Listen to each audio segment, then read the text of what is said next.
This is the story of how a band of German mercenaries ran an Italy-wide protection racket, always selling their services to the highest bidder and eventually entering the pay of a Hungarian king to invade southern Italy. Founded and led by the infamous Werner of Urslingen, the self-proclaimed enemy of God, the German Great Company was one of the most sought-after, feared and admired mercenary companies of Renaissance Italy. This is their story.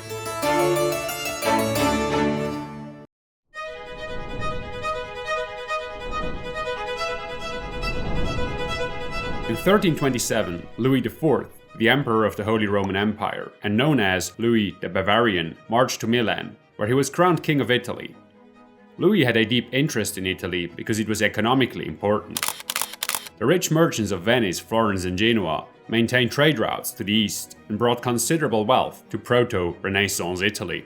However, over the preceding centuries, the emperors had gradually lost more and more control over imperial Italy. As historian Martin Claus explains, Louis was in conflict with the Pope, who at the time ruled from the papal enclave of Avignon. Their dispute was about whether Louis's coronation as emperor had to be approved and realized by the Pope, as had traditionally been the case since Otto I. However, this was just the official reason. In reality, the Pope had his own political and economic interests in imperial Italy, and he opposed Louis's coronation in order to keep the emperor's influence in Italy as small as possible. Others also opposed strong imperial influence in Italy. Louis's rivals in France and the Angevine kings of Naples, who were allies of France, had no desire to see Louis's power increase. Complicating matters further, many smaller polities and wealthy city-states such as Genoa, Venice and Florence in central and northern Italy were also home to strong factions who contested imperial power. The historian Stefan Seltzer explains that this conflict between the empire and the papacy, the fragmentation of Italy into small polities, and the economic prosperity brought to Italy by trade with the East were all factors that encouraged many Germans to cross the Alps and seek their fortunes as mercenaries in Italy. One of these men was Werner of Urslingen. Werner would become famous as a mercenary leader. Between protection racket, extorting money from his victims and torturing them, he also frequently made use of forging documents and contracts with false personal data or prices adjusted after the fact. Since the Middle Ages, things really haven't changed much. Today the number of data breaches around the world continues to rise, making it almost impossible for people to control their own data. So-called data brokers collect personal data such as telephone numbers, your financial situation and login details, and sell them to the highest bidder. For example, my name and phone number has been used to sign up to dubious financial platforms, which were only there to scam you. But this was not it. Because the phone number was sold, I frequently received phishing links on my phone trying to get me to give away even more of my login data. But there is a solution to this problem. Incogni, the sponsor of this video. Incogni contacts data brokers on your behalf, asks for your data to be removed, and deals with any problems that arise. Simply create an account, tell Incogni whose data you want deleted, and sit back. Incogni will do the rest for you. Get Incogni now via the link in the description and get a 60% discount on a 1-year package. You can test the whole thing risk-free thanks to the 30-day money-back guarantee. Werner first enters the picture in the 1330s as a member of what is frequently considered the first ever free company in Italy, the Company of St. George. Free companies are a phenomenon most closely associated with the period from 1340 to 1380.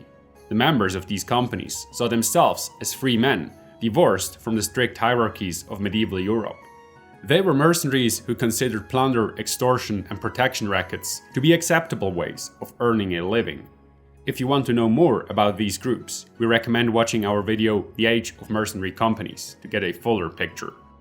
Over the course of the 14th century, several free companies in Italy went by the name Company of St. George, but the first entered the arena in 1339 under Lodrizio Visconti, an exiled member of the Visconti family.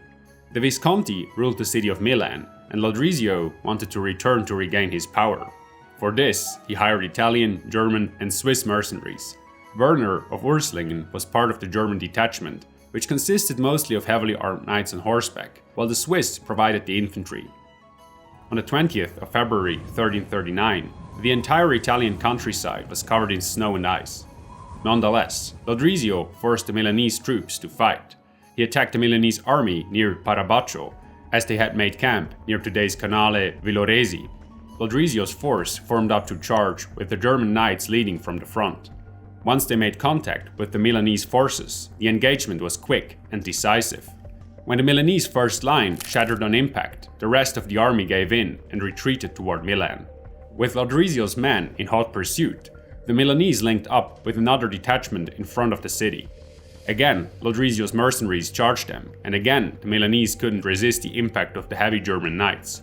However, this time the Milanese militia had its back against the wall and put up a last-ditch defense. This allowed their reserve contingent of Milanese knights to reach the battlefield, just in time to turn the tide and defeat Lodrizio. He was captured and his mercenaries dispersed in all directions. The battle was one of the bloodiest of the century and invites the speculation that Werner of Urslingen learned a valuable lesson. Battles were bloody, costly, and better avoided. Despite this defeat, Werner remained in Italy. He was chosen as commander of a small group of mercenaries that worked for the city of Verona before eventually entering the service of the city of Pisa, which at the time was in conflict with Florence.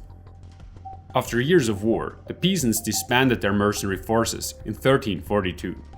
Anticipating future conflict, the Pisans not only paid the mercenaries what they owed them, but also bribed them to move into Florentine territory. This was a smart move. Having a mercenary company march through your land was equivalent to being plundered by an enemy army.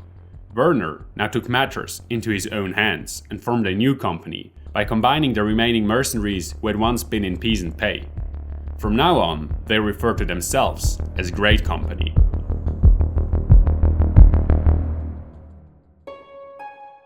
Werner's Great Company wasn't the first to take this name. According to the historian William Caferro, quote, contemporaries singled out the German captain Werner of Urslingen and his band in 1339 as the first of this plague of societies, end quote.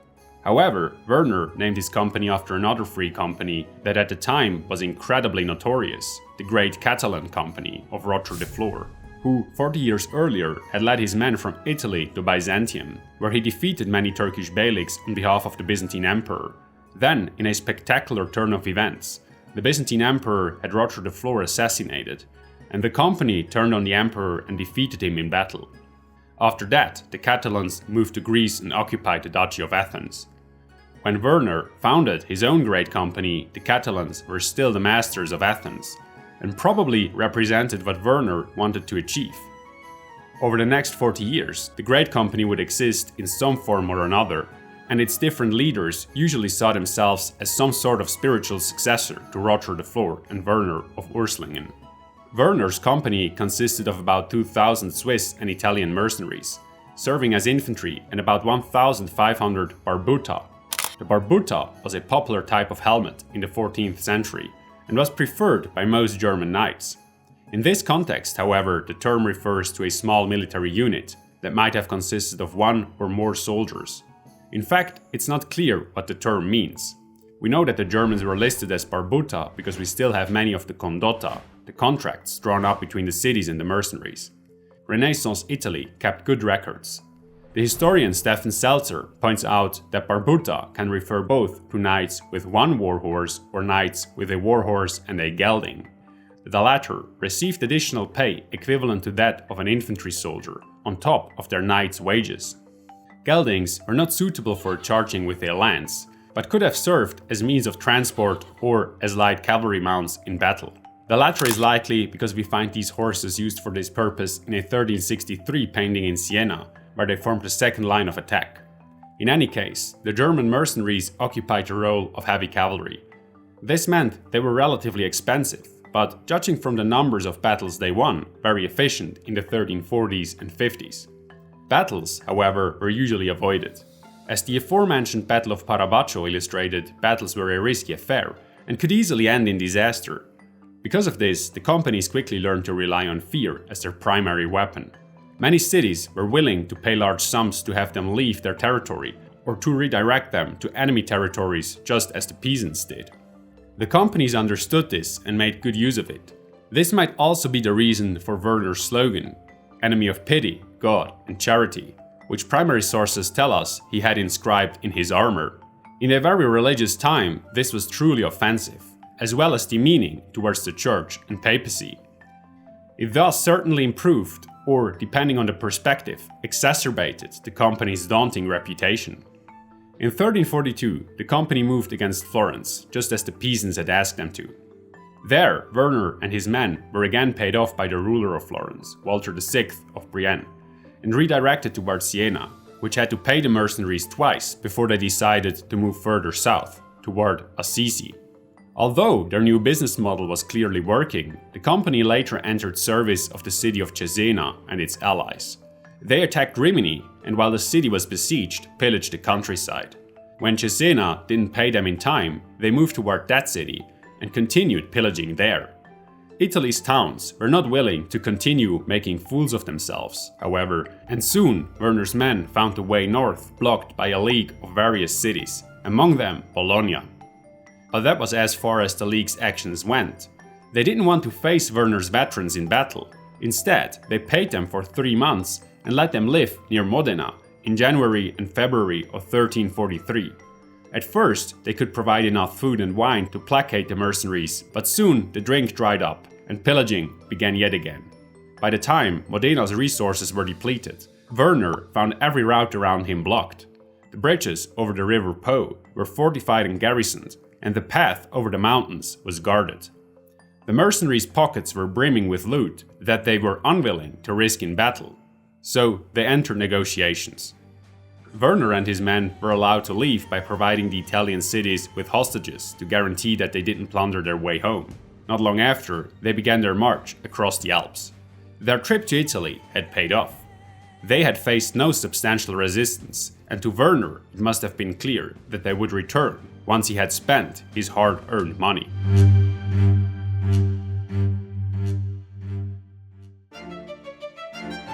In 1345, the city of Aversa in Italy became the scene of a murder.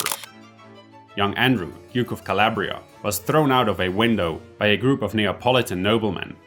Andrew was the brother of King Louis the Great of Hungary and had been married to the Angevin Queen of Naples, Joanna I, who now suddenly had very close connections to another man, Louis of Taranto.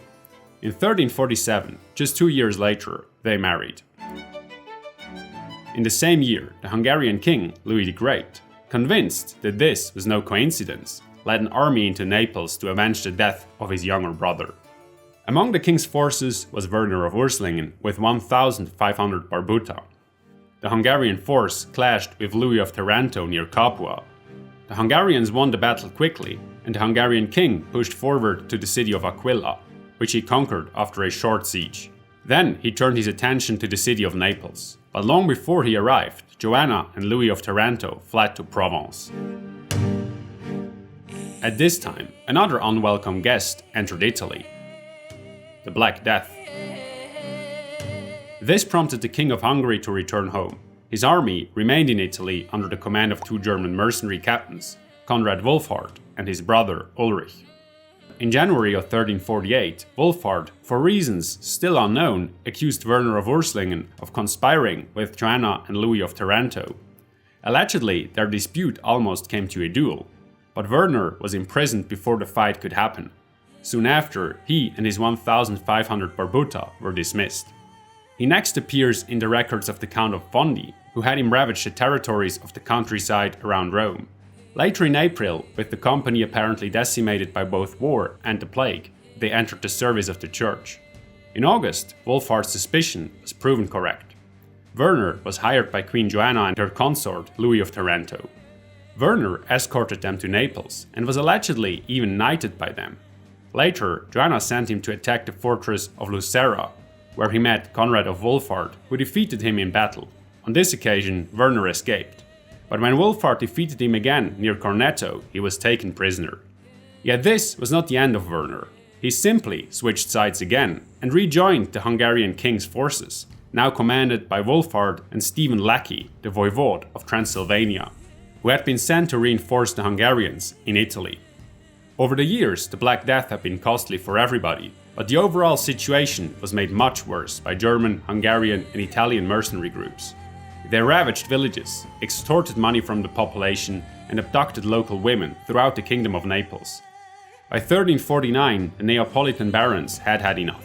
They assembled an army and moved against the Hungarian force. By June, they were ready for a final confrontation on the battlefield near Meleto. The Italian chronicler Matteo Villani reports that the baronial force moved forward with chivalric splendor, dressed in silk overcoats and wearing gold belts and silver spurs. In the Hungarian force, Werner was accompanied by two other soon-to-be famous mercenaries, the German Konrad of Landau and the Italian Giovanni Moriale dal Barno, known as Fra Moriale. Arranged in 3 lines, the cavalry, led by Konrad of Landau, charged the center of the baronial formation. The baron's army, which is probably better looking than it was trained, quickly began to falter against the professional mercenaries. They fell into disarray and were surrounded. All in all, 25 barons and around 1,000 infantrymen were captured. The battle was a clear victory for the Hungarian army, but not decisive for the overall struggle. A truce was signed in August of 1349, but the fighting continued until a more lasting peace was made in 1352, and Joanna eventually returned to Naples. Werner once again did not remain loyal to Hungary. Having exhausted the money of Stephen Lackey, the voivode of Transylvania, Urslingen conspired with his old enemy, Conrad Wolfhard, and with Count Conrad of Landau to kill the voivode in January of 1350. Only when presented with 130,000 florins did they agree to forego murder and leave southern Italy. His pockets bulging once again, Werner began his journey home to Swabia. But even so, on his route north, he entered the employ of various rulers, such as the lords of Faenza and Forli, and conquered and plundered Bologna. His last employer, the Papal States, dismissed him in 1351. In March of that year, he returned to Swabia. Although he lived his last years in luxury, he didn't enjoy very many of them. Only 3 years after his return, in 1354, he died of unknown causes. His legacy, however, lived on. The great company, led by Konrad of Landau and Fra Moriale, continued to terrorize Italy for many years.